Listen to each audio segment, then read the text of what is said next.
नमस्कार साथियों, आप देख रहे हैं जगत महान न्यूज। 2024 का चुनाव बिल्कुल नजदीक आ गया है और चुनाव के मद्देनजर राजनीतिक गतिविधियां भी बहुत ज्यादा तेज हो गई हैं। एक जो सोनीपत डिस्ट्रिक्ट है या रोहतक डिस्ट्रिक्ट है, इसको राजनीतिक का केंद्र बिंदु भी माना जाता है। और 2024 के चुनाव का जो एक रुख है, चाहे वो सत्तासीन है चाहे वो विपक्ष है, दोनों पार्टियां पूर्ण रूप से एक मैदान में उतर आई हैं।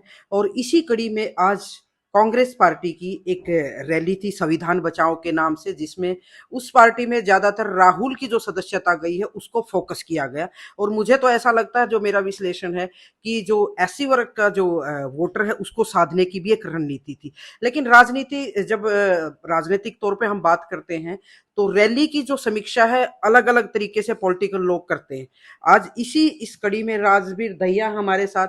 वैसे तो इनको अगर हम पॉलिटिकल ना कहें ये बात जचती नहीं, लेकिन समाज सेवा का भी ये लगातार काम करते रहते हैं, लेकिन इनका जो एक विश्लेषण होता है सटीक होता है। उसी कड़ी में मैं आज इनसे जानना चाहूंगी। दहिया साहब, सबसे पहले तो आपका स्वागत है। मेरी तरफ से आपके सभी दर्शकों को नमस्कार। और बैसाखी की और भीमराव अंबेडकर बाबा साहब की, हमारे संविधान निर्माता और भारत रत्न को भी कोटि कोटि नमन। और क्योंकि हमारा किसानों का समय शुरू हो गया, और भगवान से दुआ है कि परमात्मा ठीक रखे। जो फसल खराब होगी आगे 10-20 दिन महीना परमात्मा किसानों को खुश रखे। जी जी। दहिया साहब, आज सोनीपत में रैली थी।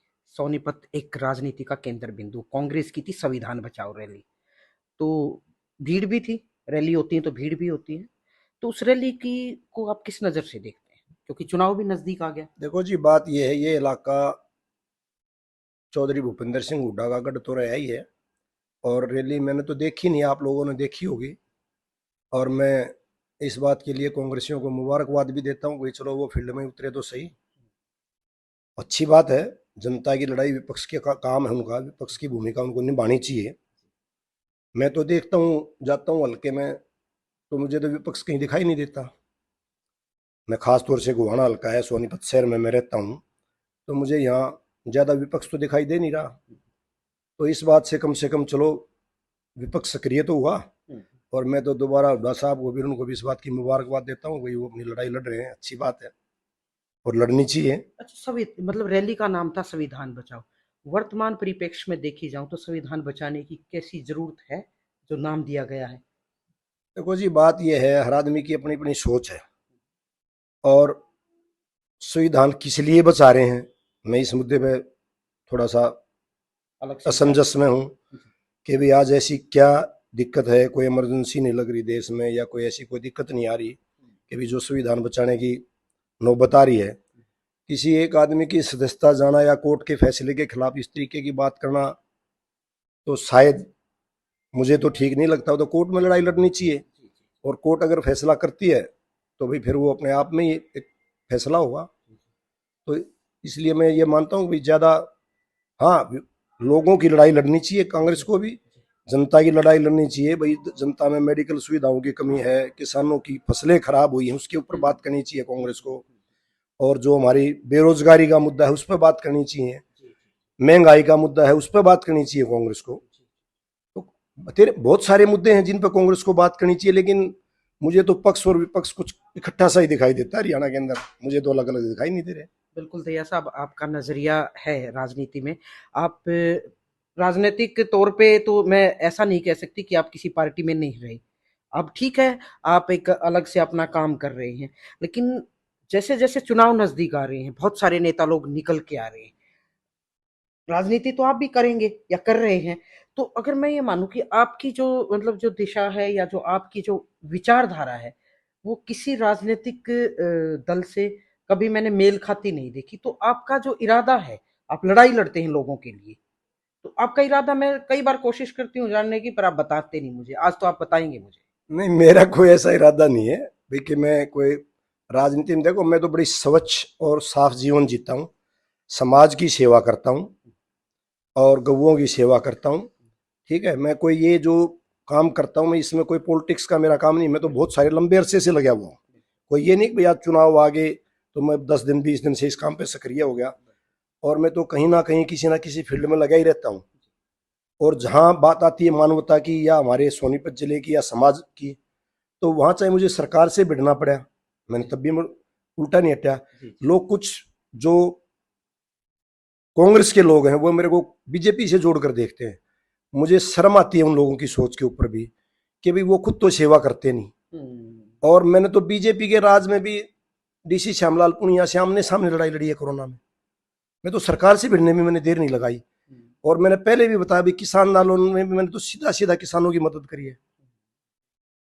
तो एक एक ऐसा समझ के मतलब एक स्थिति बनी हुई है, हम भी लोगों के बीच में जाते हैं, मीडिया का काम तो लोगों के बीच में एक आवाज आती है कि भाई गोहाना से, सोनीपत से राजवीर दहिया भी हमारी नजर में कैंडिडेट है। राजनीतिक दल से किसी से जोड़े ना जोड़े कोई अलग विषय है, तो लोगों की जो एक आवाज है उस आवाज को आप कहाँ तक लेके जाएंगे? एक इच्छा तो है लोगों की। देखो जी, बात यह है, अगर लोग ये चाहते हैं भाई राजवीर दहिया जैसा आदमी नेता हो और उनके हल्के की नुमाइंदगी करे और हरियाणा में एक अलग तरीके की राजनीतिक दिशा दे, तो उसके लिए मैं लोगों की भावना पर कोशिश करूंगा खरा उतरने की। लेकिन जो गुलामी और चमचागिरी पार्टियों में की जाती है वो करके तो फिर लोगों का भला तो नहीं कर सकते हम। उसके लिए तो एक अलग लाइन डालनी पड़ेगी, एक अलग सोच पैदा करनी पड़ेगी, समाज ने भी, वोटर ने भी और हमने भी, तभी लोगों का भला हो सकता है। क्योंकि जो लोग केवल अपने घर भरने की राजनीति करते हैं, वो पार्टी उसको गाली देती है, वो पार्टी उसको गाली देती है, वो आ जाते हैं। मैं तो एक बात पूछता हूँ खुलेआम, भाई बीजेपी और कांग्रेस, और पहले चौटाला साहब थे इस प्रदेश में मुख्यमंत्री, पहले हरियाणा विकास पार्टी का भी राज रहा, तो किस आदमी ने किसके ऊपर आज तक मुकदमे बनवा गए, किसका भ्रष्टाचार उजागर किया? मुझे हरियाणा में कोई तो पार्टी ये बताए कोई हमने इस आदमी का भ्रष्टाचार उजागर करके इस आदमी को हमने जेल में बिठा दिया, इससे हमने पैसे की रिकवरी कर ली, ये हजारों लाखों करोड़ों के मालिक बने हैं। तो सब पार्टी, मुझे तो ऐसा लगता है कि हम में सब जो है ना एक ही तरह के आदमी इकट्ठे हो गए हैं। बिल्कुल, बहुत बड़ी बात कही इन्होंने कि किसी भी राजनीतिक दल ने एक दूसरे के खिलाफ ऐसा कोई मुकदमा दर्ज नहीं करवा जिसको हम जेल भेज सके। तो लोगों का जो भरोसा है ना वो मतलब इन चीजों पे फिर बन नहीं पा रहा। तो मतलब आपका एक स्पष्ट मैसेज चाहती हूँ कि मैं जो पब्लिक आपसे अपेक्षा कर रही है, जो आपकी सोच है राजनीति के प्रति या राजनीति करने के, आपका एक संदेश मुझे चाहिए फाइनल कि आप बताएं लोगों को। हमसे भी पूछते हैं आपके बारे में लोग, मीडिया वाले लोग हैं हम तो। आपका देखो एक जी, संदेश। बात ये संदेश क्या है, जो जनता चाहती है भाई चलो सक्रिय राजनीति में मेरे को लाना चाहते हैं लोग हल्के के, तो मैं कोशिश करूंगा आपकी बार भी जो लोगों का मान सम्मान में रख पाऊं। क्योंकि पहले लोग मेरे को कह देते थे भाई, मैं खड़ा होता भाई कांग्रेस को नुकसान हो जाता है, भाई हुड्डा साहब की आप वोट काटना चाहते हो, भाई आप फलानी बात करना चाहते हो। मैं तो खुलेआम कह रहा हूँ, बीजेपी ने भी का भी राज है भाई, ये कहते थे भाई लैंड माफिया कांग्रेस के राज में है, भाई मुझे तो कोई आज अंदर दिखाई दिया नहीं अब तक। अगर ऐसा कुछ है और लोग गलत काम करते हैं तो उनको अंदर देना चाहिए और उसमें न्यायप्रिय बात करनी चाहिए। और उधर से कांग्रेस के जो नेता हैं वो भी कहते हैं कि भाई आज महंगाई है, भ्रष्टाचार है, चोरी है, भाई किसी मुद्दे पे विपक्ष को भी तो उठाना चाहिए। अगर सरकार गलत काम कर रही है तो जो विपक्ष के लोग हैं, कांग्रेस के लोग हैं, उनको भी तो ये मुद्दा उठाना चाहिए कि भाई यहाँ भ्रष्टाचार हुआ है, उसके लिए धरना दें, प्रदर्शन करें। केवल जब इनकी कोई पर्सनल बात आती है या राहुल जी के ऊपर कोई बात आती है, केवल तब धरने प्रदर्शन होते हैं। तो जनता के हकों के लिए धरने प्रदर्शन क्यों नहीं हो रहे? मैं इस बात से विपक्ष से भी ये बात पूछना चाहता हूँ। जी जी, बिल्कुल एक स्पष्ट सवाल है इनका और एक स्पष्ट संदेश है कि जनता के मुद्दों की लड़ाई लड़े, ना कि सत्ता में आने के लिए अपनी कुर्सी की लड़ाई लड़े। दोनों दल आपकी नजर में चाहे कोई भी है वो एक से हैं और बहुत इनका स्पष्ट इरादा है। और आप, हमारी शुभकामनाएं हैं बैसाखी पे भी और आज अंबेडकर जयंती पे कि आप जैसे लोग आगे आए जो एक विचारधारा को लेके जनता के मुद्दों की लड़ाई लड़ने के लिए तैयार हैं। और आप हमेशा इस चीजों के लिए आगे भी रहते हैं। और सोनीपत से तेजवीर बहुत के बहुत साथ सारिका धन्यवाद की आपका, रिपोर्ट। नमस्कार। आपके दर्शकों का और आपका बहुत बहुत धन्यवाद।